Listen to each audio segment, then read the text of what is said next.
they said, look, we don't agree with some of the things that Donald Trump is espousing and stands for, but we do agree with him when it comes to supporting those who have fought in wars to defend our freedom, which I thought was a joke because our freedom was never in question.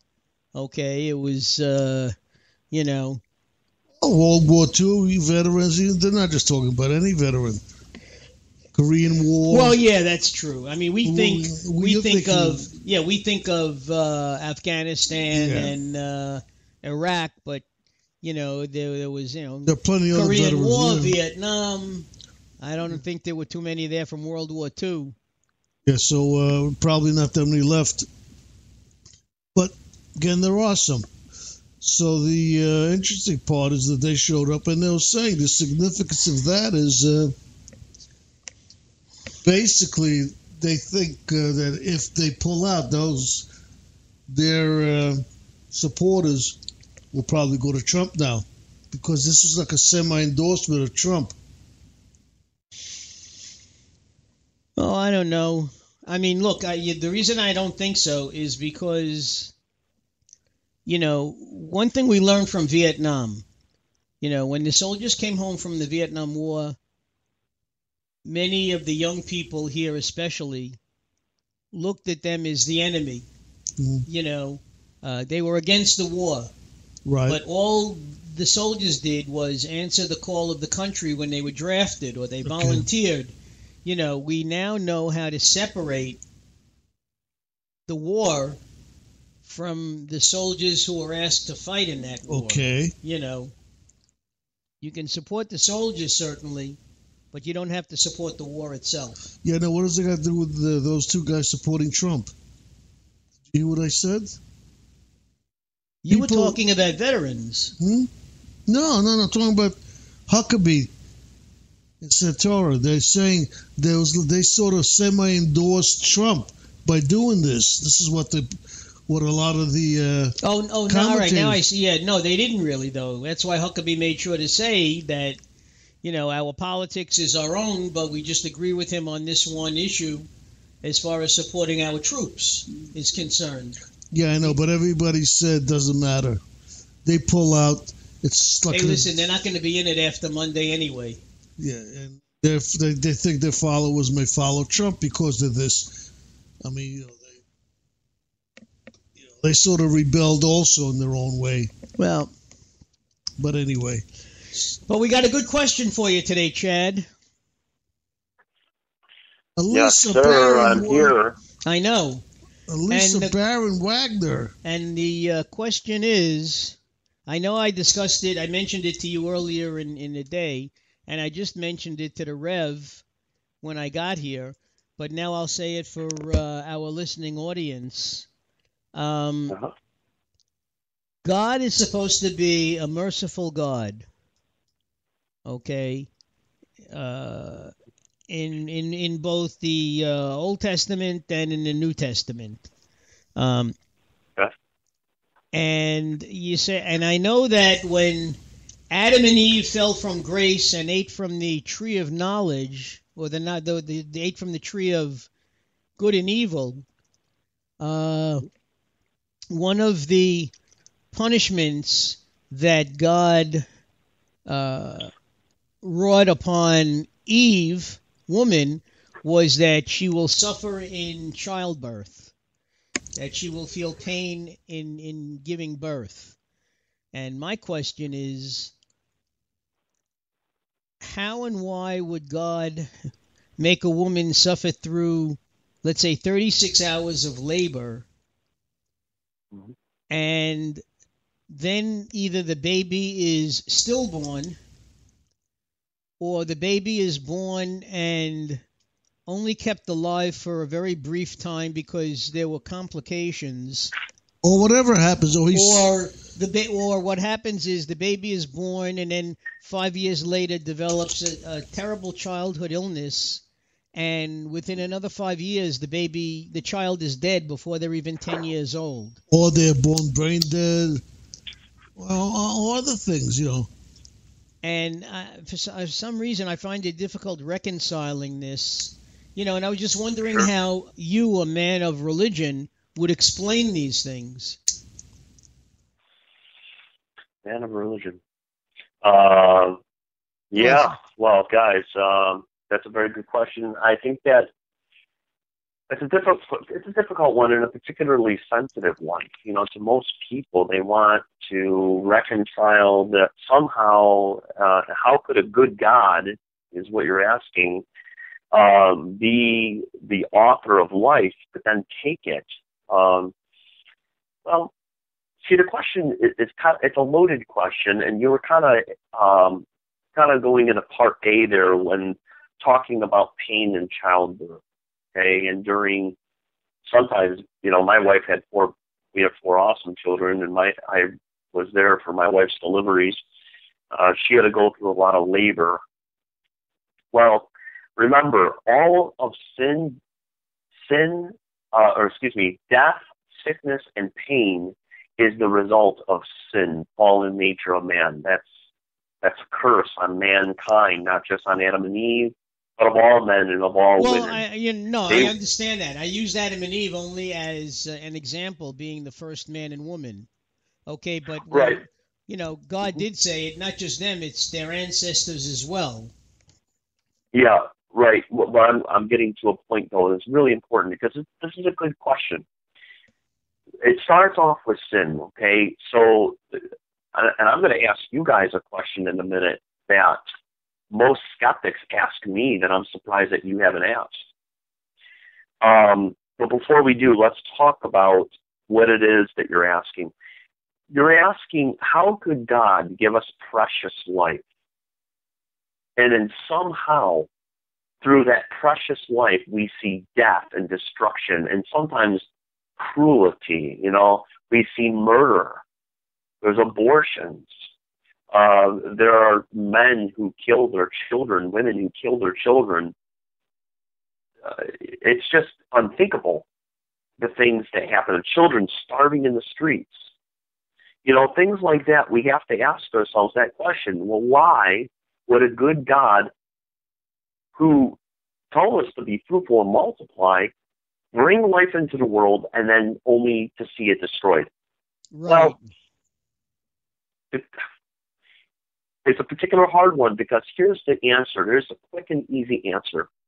Yes, God gives life. Yes, God sustains life, but he isn't the author of death. Okay, so in other words, he's not somebody who gave the child the sickness, nor did he give the mind to the psychopathic father who beat his child to death. He didn't give the mind of a mother who takes her children, locks them in the car, and rolls them into a river. These things are the result of our sinful, fallen, wicked nature. Now, the question and the very light, surface answer is, does God allow it to happen? The answer to that is yes. God has allowed it to happen.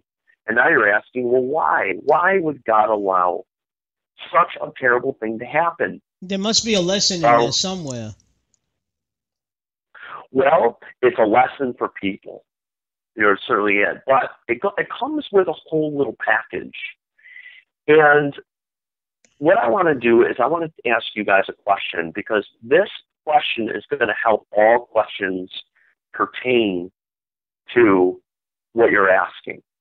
So if anybody out there is listening right now and they're asking themselves that same question, why is there pain and suffering in the world? Why is God allowing all of these things to happen? And it comes with a question. Here's the question. And I'm going to ask you guys this question. If God knows everything, why did he make an environment suitable for men to sin? Well, let's start with Adam and Eve. In other words, I know what you're saying. God knew, hold on, Mark, hold on. Let me ask the question fully and it's complete, so we fully know what I'm asking. If God is good, which he is, and perfect as he is, why did he create Adam and Eve, and why did he create a tree that he told them not to eat, even though he already knew they would do it? In other words, why did he put the tree of knowledge of good and evil in the garden, knowing that Adam and Eve would sin? Well, because why did he do it? The temptation is always there. Okay. What does that mean? We know when you tell somebody, don't do this, when you turn your back, that's probably the first thing that they're going to do. Okay. God gives us free will, and we discussed this on this show many times before. The choice is man's. It's our choice to make. Correct. God is not. But Mark, what I'm asking you though is, if God knew that Adam and Eve would sin, why did He create them in such a way that they did sin? Well, I mean, we are, in fact, the result of the death of little babies and disease and sicknesses is the result of sin. So why? God must be a pretty cruel God. Well, that's what I used to know. Well, I don't think He is, but I'm just being devil's advocate here. I'm trying to get a response out of you. I know. I thought that way, many times. And like I said, God gives us free will. And if you listen to the religious leaders, and, they say that from the time of man was born in sin. We have original sin. We also have the sin of Cain and Abel. But Cain. Adam and Eve wasn't born in sin. No, but they did not follow God's oral. They sinned, though. Law. God said, "Don't do this," and they did it. They did it anyway. They broke the law. That doesn't make sense. That doesn't make sense. Why? But God created them being very good, right? He created everything being very good. Right. So He created mankind to be very good. Why did He make it so? If He knew He would put a specific tree in that spot, that location in the garden, if He knew that Adam and Eve would sin, why did He even make the condition for that? Well, because they didn't even know what sin was at the time until it happened. Okay, I mean, Adam and Eve were also naked in the Garden of Eden. They didn't know they were naked until they ate from the tree of knowledge of good and evil, and then they saw that they were naked and they were embarrassed. Before then, they weren't embarrassed to be naked in front of each other. Okay. But couldn't God have made them so they didn't sin? He gave them the choice. That's what it is. And this is what we discussed many times. Tell me, why did God give man free choice? Man has always had free will. Yeah, but he wants to know why. Did God do it? Why? I'm asking you why He gave man free choice. Because this way man could not turn around and point to God and say, "You're the reason that this happened." Okay? And God would say... Well, as many people have said, when you do something wrong, okay, and you're arrested by the police, and you're giving your excuses to the police, and then the police would say to you, point blank, but you had a choice. You didn't have to do this, but you did it. You're almost there, Mark. You're almost there. I'm encouraging you here. Listen, but I'll ask it again. Maybe we can spark something in here. You're on the right track. Man was given free will, choose. But going back to my original question, that if God knew this, and He knew that man would sin, why did He do it? Why did He create man with free will, knowing that they would sin one day? That would sort of hold God accountable to sin, would it not?